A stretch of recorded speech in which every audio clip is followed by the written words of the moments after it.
अस्सलाम वालेकुम students. Hope you all are fine. Students, आज हम very important topic division of labour पढ़ेंगे। So let's start. Within a cell different organelles perform their assigned role.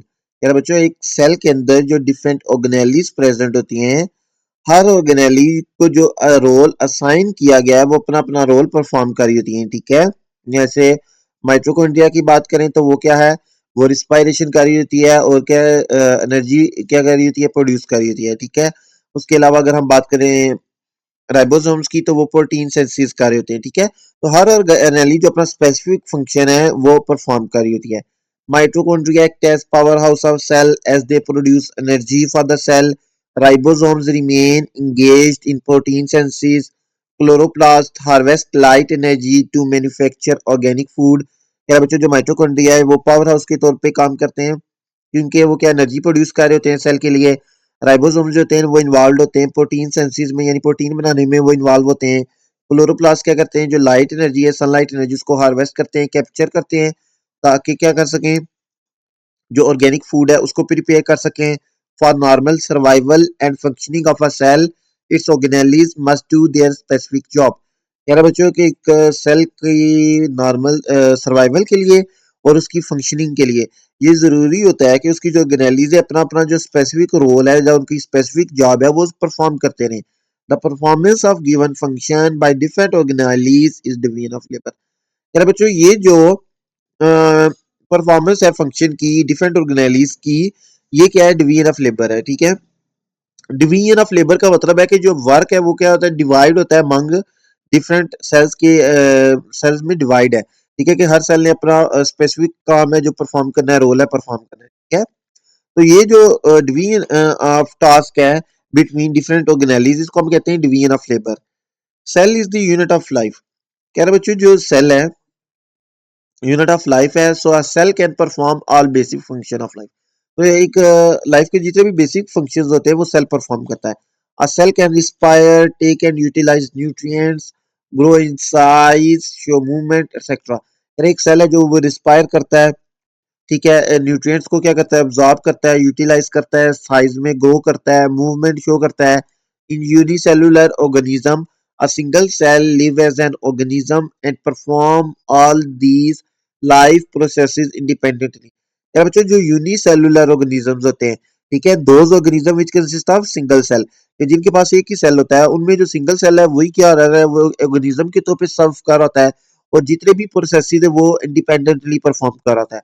A huge number of cells assembled a body of multicellular organism. यार जब एक huge number, और जब cell जब assemble होते हैं तो एक मल्टी सेलुलर ऑर्गेनिज्म बनाते हैं। ठीक है, in multicellular organism it is not possible for billions और trillion cells to perform all life task independently. यार बच्चों, जो मल्टी सेलुलर ऑर्गेनिजम्स हैं वो organism which consist of many cells, ठीक है, उनमें बिलियंस या ट्रिलियन सेल्स के लिए पॉसिबल नहीं होता कि हर सेल जो अपना टास्क है वो इंडिपेंडेंटली परफॉर्म करे, यानी एक दूसरे पे डिपेंड किए बगैर। So cells arrange in group to perform some given role. तो फिर क्या होता है कि वो सेल्स जिनको सेम रोल होता है, जिनका सेम फंक्शन होता है, वो क्या करते हैं, वो ग्रुप बना लेते हैं। ठीक है, so cells arrange in groups, वो ग्रुप्स में अरेंज हो जाते हैं to perform some given role, कोई सेम फंक्शन परफॉर्म करने के लिए। A group of cells performing same function is called tissue. वो जो ग्रुप ऑफ सेल है जो सेम फंक्शन परफॉर्म कर रहा है उसको हम कहते हैं ये टिश्यू है। ठीक है, तो टिश्यू क्या होता है, basically group of cells which are performing same function. ये उन सेल्स का ग्रुप जो सेम फंक्शन परफॉर्म कर रहा है उसको हम एक टिश्यू कहते हैं। The cell originating from zygote change their cell lines and differentiate into unique structures suitable for their roles। या वो सेल्स जो ओरिजिनेट हो रहे हैं, बन रहे हैं एक ही जाइगोट से, वो क्या करते हैं, अपनी सेल लाइंस चेंज कर लेते हैं और डिफरेंशिएट हो जाते हैं यूनिक स्ट्रक्चर में, सूटेबल फॉर देयर रोल, जो उनके रोल के लिए सूटेबल होता है। ठीक है, यानी बेसिकली जो हमारे स्टेम सेल्स हैं वो तो सेम होते हैं। स्टेम सेल से जब हमारे पास न्यू सेल्स बनते हैं डिवाइड होके, वो जो सेल्स हैं वो डिफरेंट लाइंस में ग्रो करते हैं और डिफरेंशिएट हो जाते हैं डिफरेंट सेल्स में। कोई मसल सेल बन जाता है, कोई नर्व सेल बन जाता है, कोई लीवर सेल बन जाता है, कोई रेड ब्लड सेल बन जाता है। ठीक है, तो डिफरेंट सेल्स बन जाते हैं। Muscle cells are elongated to make the body parts move by their contraction. कह रहा है कि फॉर एग्जांपल जो मसल सेल्स होते हैं हमारे वो इलोंगेटेड होते हैं, लेंथ में लॉन्ग होते हैं, ताकि जो हमारे बॉडी पार्ट्स हैं उनको मूव करा सकें थ्रू कंट्रैक्शन। एंड जो न्यूरॉन्स होते हैं form thin cytoplasmic fibres to conduct messages in the body. उसके अलावा जो हमारे नर्व सेल्स हैं, ठीक है, या न्यूरॉन्स हैं, उनके पास क्या होती है, साइटोप्लाज्मिक फाइबर्स होते हैं थिन, जो क्या करते हैं, मैसेजेस को कंडक्ट करते हैं बॉडी में। उसके अलावा muscle cells and neurons can not exchange their function. कह रहा है जो मसल सेल्स जो न्यूरॉन्स है अपना जो फंक्शन है एक दूसरे के साथ एक्सचेंज नहीं कर सकते, यानी ना तो मसल सेल्स मैसेज कंडक्ट करते हैं, ठीक है, जो कि न्यूरॉन्स का फंक्शन है, और ना ही जो न्यूरॉन्स हैं वो कंटेक्ट होकर मूवमेंट में हेल्प करते हैं, ठीक है। Similarly red blood cells transport oxygen and bone tissue provide mechanical support. कह रहा है ये जो आरबीसी है रेड ब्लड सेल्स, इसी तरह से वो ऑक्सीजन को ट्रांसपोर्ट करते हैं, और जो बोन टिश्यू होता है वो मैकेनिकल सपोर्ट प्रोवाइड करता है। In plants mesophyll cells prepare food by photosynthesis and phloem cells transport this food to all parts of plant body। कह रहा है इसी तरह से प्लांट्स में जो मीजोफिल सेल्स होते हैं वो क्या कहते हैं, हमने कहा ऊपर पढ़ा भी है वो सेल स्पेशलाइजेशन टॉपिक में, मीजोफिल सेल्स। तो जो वो क्या करते हैं वो फोटोसिंथेटिक सेल्स हैं, यानी वो क्या करते हैं, फोटोसिंथेसिस करते हैं और फूड प्रिपेयर करते हैं। और जो फ्लोएम सेल्स होते हैं, जाइलम और फ्लोएम तो आपने पढ़ा हुआ है ना, ठीक है। तो जो फ्लोएम होते हैं सेल्स होते हैं वो क्या करते हैं, वो फूड को ट्रांसपोर्ट करते हैं to all parts of plant body, ठीक है। तो इसी तरह से कह रहा है कि जो हर सेल है वो क्या होता है, वो डिफरेंशिएट कर जाता है आफ्टर फॉर्मेशन बनने के बाद, और क्या कर देता है, डिफरेंट सेल लाइन्स पे ग्रो करता है और एक डिफरेंट टाइप ऑफ सेल बन जाता है, ठीक है, जो कि साइज में भी दूसरे सेल से डिफरेंट होता है, स्ट्रक्चर में भी और फंक्शन में भी, ठीक है। तो इसको हम कहते हैं डिवीजन ऑफ लेबर।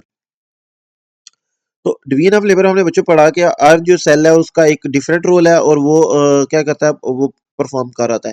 तो ये जो डिस्ट्रीब्यूशन हुई हुई होती है हमारे पास रोल्स की, कि हर सेल को या हर ऑर्गेनेली को डिफरेंट टास्क दिया गया है, इसको हम कहते हैं डिवीजन ऑफ लेबर, ठीक है। या अगर एक सेल की बात करें तो उसके अंदर डिफरेंट ऑर्गेनेलीज होती हैं,